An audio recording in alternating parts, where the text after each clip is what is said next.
the Wiggly Podcast. Let your iPod bloom.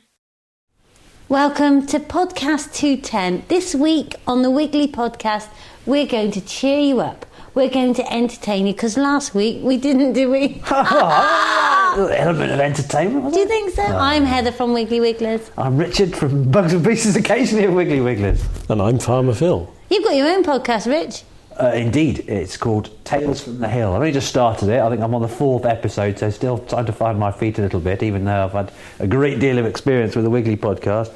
But yeah, if you go to iTunes and either whack in Richard Fishbourne in the search box or Tales from the Hill, then you get a little insight into my life on the Woolhope Dome and all my neighbours and friends on the hill and all the different aspects of country living. I suppose that doesn't mean that we get a plug in there then.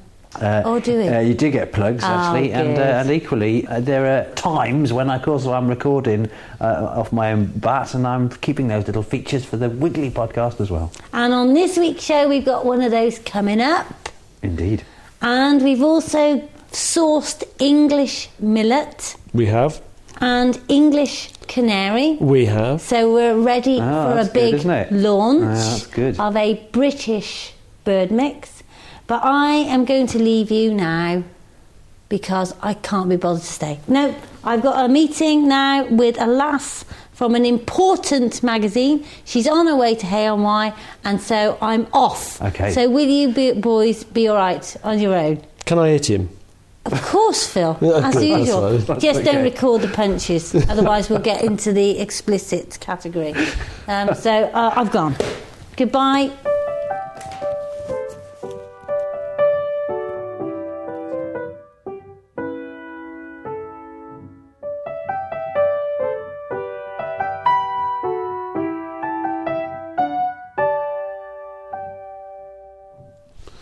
So, Rich. So we're on our own? We're on our own with the cats away again. Indeed, it doesn't happen very often, though. It hasn't happened for a while now, has it? No. So you and I, we've been sat on this couch, just the two of us. So before she went, she did allude to the fact that we've been trying to put together a British mix, sourcing bird seeds from within the UK. It's a rare thing in itself, isn't it? Well, I don't think anybody else has actually done it properly, if you know what I mean. And so what I did was I started out with the idea that I wanted a mix with some carbohydrate or cereal-based seeds in it and some oil seeds, essentially. And obviously I wanted to make the mix as diverse as I could. What distinguishes an oil-based seed from a sort of high carbon based seed, high fibre seed? Basically, oil-based seeds are seeds of things like brassicas, so rape falls into that category, or linseed is another oily seed, and I actually include canary as an oily seed, although it is actually a grass, but it is a very high energy seed, and so we've got all those in the mix. We've also managed to source some millet grown in this country from Tom, who is a farmer. He's a leaf farmer, actually. And so he's interested in growing some of that for us. Why is it unusual for millet, say, to have been grown in this country? Well, millet is a plant that is indeterminate, so that it tends to seed and ripen according to the availability of moisture rather than the time of year. Oh, I see. And lupins are another plant, for example, that if they get enough moisture, they just keep growing, and they never stop. And so that makes some of these plants very difficult to grow in this country, because obviously we get a lot of rainfall. Not impossible, and obviously if the price is right and compensates for a low yield, then that's fine. Not so bad. So essentially what we've managed to do is to put together a mix which I think stands up on its own, whether it's British or not, to be quite honest with you. But it's got some of our own indigo in it, it's got some naked oats in it. Now they're actually a very oily cereal, so that they're a good bird feed in themselves. Anything with oil or fat in it is high in energy, and it's easily available to the birds, particularly in this cold weather. The birds like variety, just like you and I do. So, having a variety of seeds. And then, of course, we've got black sunflower in there that we grow. And we're actually looking to change how we grow it to improve it. my fears about frosting black sunflowers appear to be not completely accurate. What was that? You mean? Well, the idea was that we planted it in the beginning of June so that there was absolutely no chance of frosting the little sunflowers. Right. But it actually sounds as if they will stand a little bit of frost. Okay. And obviously if we can plant them a bit sooner, we get to harvest them sooner. Yeah. So we're not suffering so much from harvesting them in December in the wet and mud and all the rest of it. Yeah. Essentially, that's the idea. And so you can look forward to that in the near future. I've also added into the mix a little bit of oyster shell grit. Yeah. Because I think grit is something that is important to have in a bird mix available to them. I think you're right. I mean, I think some people sometimes beat themselves up over it when all the food's gone and there's still some grit in there, because they sort of assume that the birds would eat the same quantities of grit at the same rate at which they eat the food. And of course that's not exactly what happens, because they don't need the grit to the same extent they need the food. But certainly if grit's available in the food, it's probably a good idea. We just put a very small percentage in there so that at any given time there is a little bit available to them. And so we're looking forward to that, and that'll be good. So I've got Simon in Herefordshire who's growing canary for us. Okay. So he's got English canary seed. Where would that have originated from then, canary seed? I mean, is it... it's canary. I don't know where the crop originates from, but it's quite interesting that years and years ago it would have been grown on a lot of farms. Right. For the seed. It's a tiny seed, isn't it? Yeah, it's a little... I expect it'll be 5 mil long, perhaps, and it's got pointed ends, but it's quite fat, very shiny. Right. It flows. It's like water, it flows around. It's really nice to look at. Very golden colour, and birds love it, obviously. Yeah. And so English canary is a good thing. And the other good thing about some of these crops, canary is one and millet is another, is they're fantastic habitat in the field as the growing crop.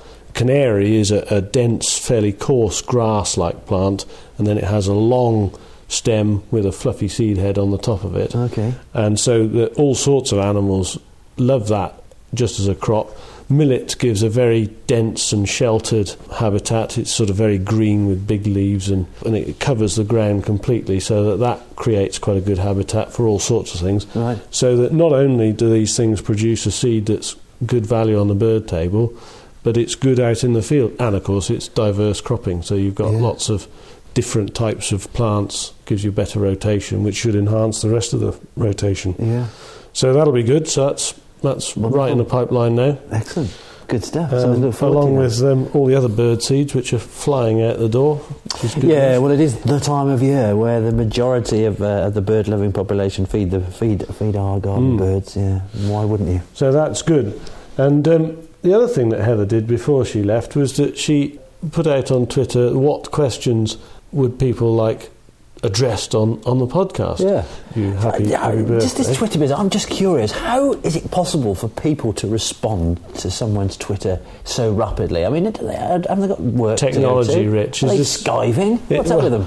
It's technology rich. Yeah, you needn't worry your little head about it. Surely if you're just kind of... So I'm assuming then that if they're not skiving, what they are in fact doing is working away, busily trying to achieve various goals on the computer, and suddenly, bing, up comes a twit, and then they're compelled to answer it. Well, you don't have to if you don't want to. Do these people work for themselves, or they work for other people? I'll give you an example. So they don't work for Defra, do they? Well, quite possibly they do, but Big Norm is in Sydney, so it's the middle of the night in Sydney, so he's not working. And I think Norm's retired, is he, do you think?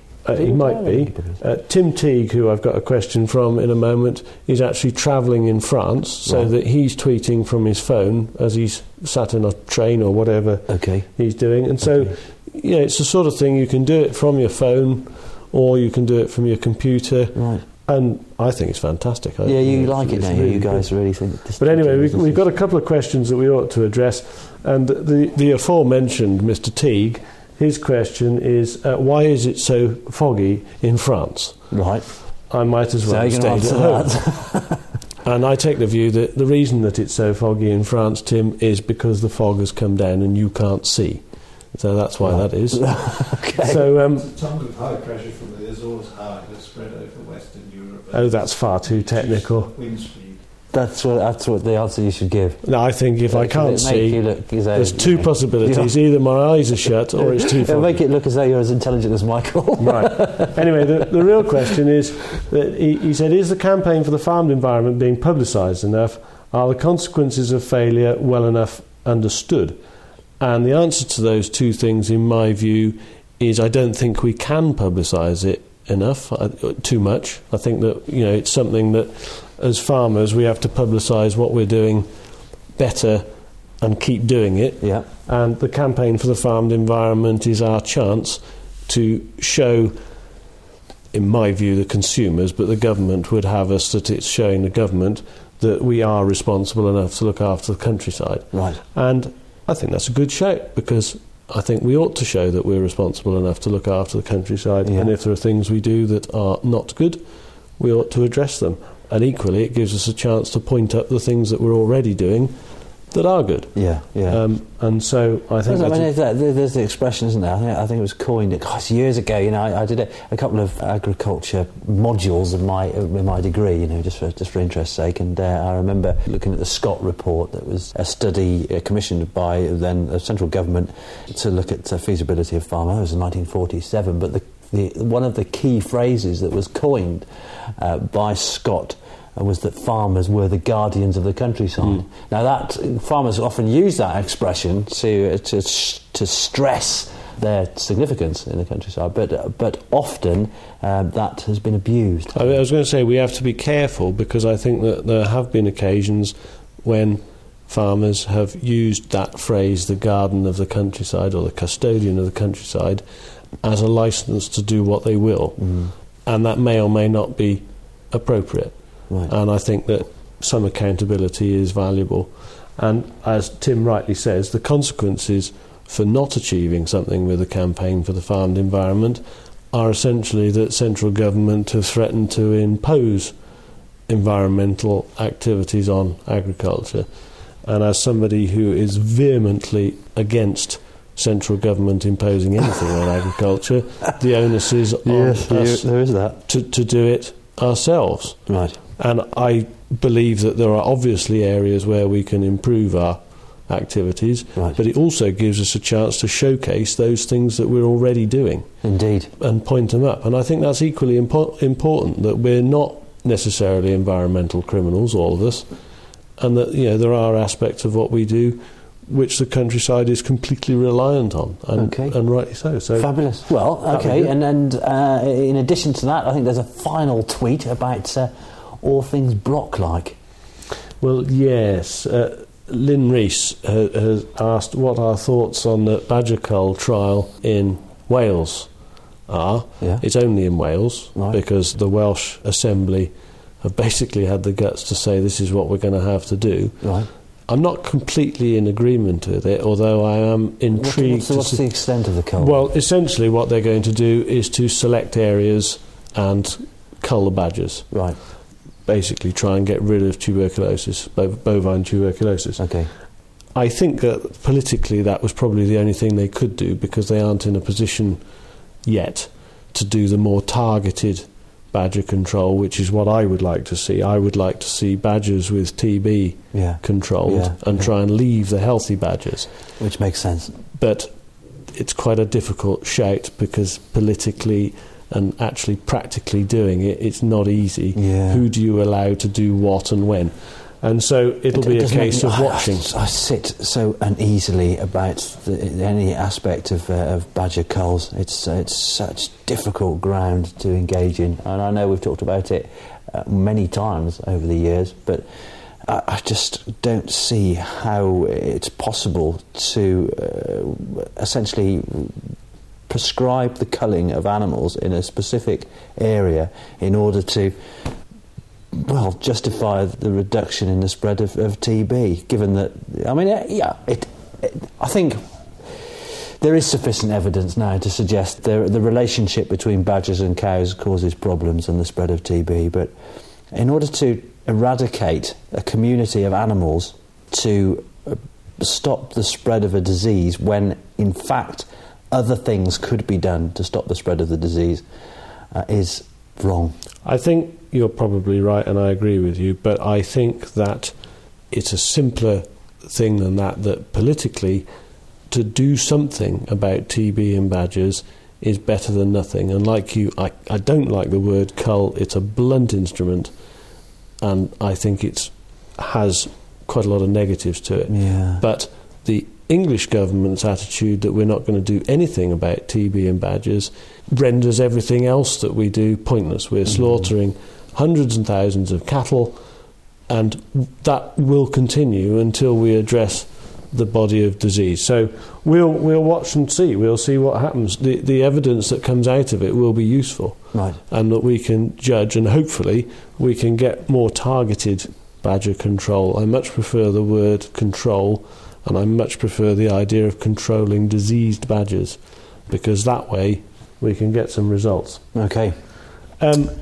You've been out with your recorder again, haven't you? Because we seem to be promoting your podcast and this competitor, you lounging around on the top of Bull Oak Dome and all the rest of it. Having said that, you have generously recorded a piece of what? Well, as I have done over many years, I put little pieces together which people seem to enjoy. And the other day, of course, I was trying to figure out something to do when the snow was thick on the ground. Everything that it's just the same as me, Rich. And not be in the house, because I didn't want to be in the house. I didn't want to be working in the house. I didn't want to. There were various things I could do, but I wanted to be outside. So I've leapt outside, took my little iPod recorder with me, because the ground, when it's blanketed with snow, the acoustics are just amazing, aren't they? It's really strange, isn't it? It dampens off all those human noises, and your senses just become so aware of all the minutiae of sound. Certainly birdsong and things like that, but everything seems to stand out so much more. So anyway, I talk a little bit about what I'd found to do at home in the garden, and do a little bit of excavating in the snow and things like that. Brilliant. Let's have a listen to that. One thing that I often talk about is the fact that as gardeners we often ignore providing food for the birds in a sustainable fashion, and by that I mean by planting the right shrubs, all the bushes and trees that will provide fruit during those harder months. I've noticed this year that the Guelder rose that adorn the hedge line down to the gates have been stripped. The berries have all gone. That's a real indication of the need for birds to eat as much as possible, because they're not their favourite berries by any stretch of the imagination. But the ivy everywhere is still producing lots and lots of berries. The trees, the ash and the oak that are towering above me, are inundated with ivy, and the birds are buzzing around between the evergreen foliage of the ivy leaves, which are now glistening from that watery winter sun. Such an important plant, ivy. A lot of it's disappeared from the countryside. Unfortunately, those ivy knolls are so significant. It's often worth, when you think about a hedge, ivy will certainly colonise a hedge quite quickly if it's allowed to, and take over to a certain extent. You end up with something that's kind of dead inside an ivy overcoat. But that's not unattractive. And it's certainly a wonderful way of providing fruit for a whole sortie of songbirds during the course of the winter. And of course pigeons love them as well. You often find the baffling wings of pigeons struggling to take purchase on those finer branches of the ivy on a low hedge in the wintertime, stuffing their crops. And another interesting thing I've noticed this year is that the pheasants down below in the orchard are flying up into the top of the trees, not just to roost, but they're doing so in the daytime to stuff their faces on mistletoe berries, which is a wonderful thing. Everything looks so much clearer in this anticyclonic sun. There's hardly a movement in the air. The sky is vivid turquoise. And as I gaze up the hill, there's a buzzard sat in the top of an old oak. His white breast is so obvious against that blue background. He's just sat there, waiting, perhaps just thinking it might get the opportunity to snaffle a vole that's brave enough to come from under its grassy mound. It's great this time of year though to go and wander about and check out all the animal tracks. I did see a squirrel first thing this morning. On grey squirrels, of course, they don't hibernate. They'll come out and they'll feed. It was having difficulty balancing on the branches in amidst the snow, Not entirely sure what it would eat at this time of year. Food from its stores where it kind of buried its little stashes of acorns a couple of months ago when those oak trees were throwing their fruit. Possibly. You can hear that buzzard now. Very forlorn sound, isn't it? Not in keeping with a big raptor. It's funny, often the predators in the natural world are invariably the most susceptible to injury, the softest of animals. They're often not as robust as we imagine them to be. The main reason for my coming out today is to expose some water pipes. I kind of that's not the best day to do it, but there's the folly on the land next to the folly. There's a reservoir, an old brick reservoir. It's a wonderful thing, probably about 10 yards long and possibly 4 or 5 yards wide. Decent size, very deep, probably 4 metres deep.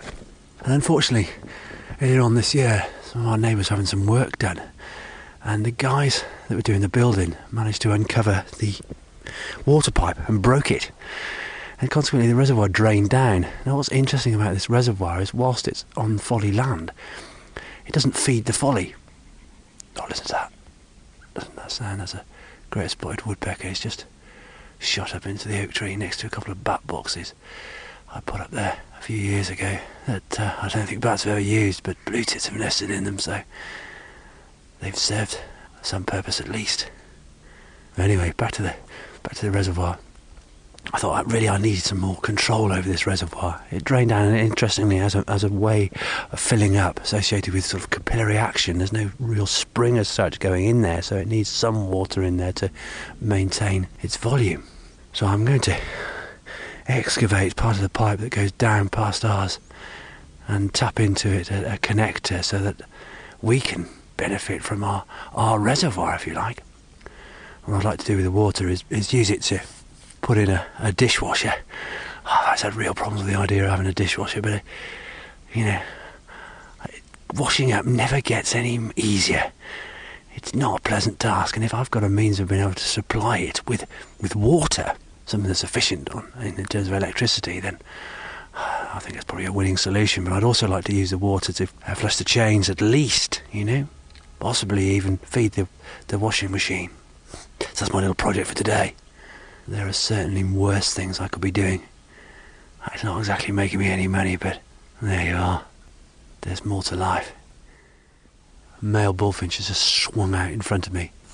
Relatively rare these days. Tend not to see them. I mean, there are various reasons cited for the demise of the bullfinch. People think that they're quite an easy target for sparrowhawks, and since their numbers have increased, they've played their part in the reduction in bullfinch numbers. But there are various reasons for the fluctuations of population densities in all animals. But they are possibly one of my favourite finches. They're stunning birds. It's hard to believe that up until recently, certainly when I was in my teens, I knew of instances where people would go through orchards in Herefordshire, commercial orchards in Herefordshire, and shoot bullfinches because they were picking the blossom from the apple trees. Those kind of things just beg a belief. But it did happen. So thank you for that, Rich. That's great. I tell you what, just sort of as a follow-on from your activities in the snow, of course the snow gives us a unique opportunity of actually seeing what animals, or people for that matter, are walking about where. It does. Because there's all the tracks in the snow, aren't there? It does. It's an interesting thing. You can see what plays have been carrying on through the night. It's like watching a drama almost, to see what kind of activities have unfolded. Well, the other night, and I think we probably mentioned it on the podcast, but we had a fox come into right in front of the kitchen window at night in the floodlight, and he was up on the wall. Right. And of course, Heather immediately felt that her chickens were in some danger. Right. And it was quite interesting because I went and checked the chicken run, which the chickens are fine, but I could see where Mr. Fox had come through the fence and gone to the corner of the chicken run and then gone on. Right. And I would have expected nothing less of him, but it was just quite interesting that you could see where he'd gone. But you can also pick up where the little animals are going, so that you can see where mice have moved about in it and all sorts of things, and it's fascinating watching what things go where. Indeed. That you never thought about. Indeed, and often with birds' feet, there's a beginning and an abrupt end. So not necessarily tracks to follow from one sort of habitat to another. Yeah, it is amazing, and it is. We've been really lucky this year. I mean, the snow it does get you down a bit. It becomes a bit of a drag, makes things logistically difficult. But that wonderful romance that it offers in lots of different respects, kind of encapsulated by animals' footprints, really. And of course, it's another thing I discovered or heard about this week is that birds, notably birds that exist on the ground, get cold feet when the weather's very cold, and it's quite important that they find somewhere that they can get up off the frozen ground or out of the snow. And I noticed that the chickens will stand around on one leg, right, in order to warm up the other one while it's not on the ground. And it's quite important that they have somewhere that they can get out of it. So chickens don't like snow, do they? No. They're not that keen. I noticed they seem to spend quite a lot more time in the hen house, in the warm and in the dry. They're not. It's difficult. It's difficult to feed, scratching opportunities are few and far between. So. And I know, of course, the ducks find it difficult to feed because their pond's frozen and the grass is all covered in snow. Yeah. And so I'd put some floor sweepings actually out for them, and they went mad for that. They loved that. Yeah. So anyway, we ought to sign off, I feel. I think you're right, Phil. Danger of rambling. We could sit here and rattle on all day, but and it's been lovely to do so.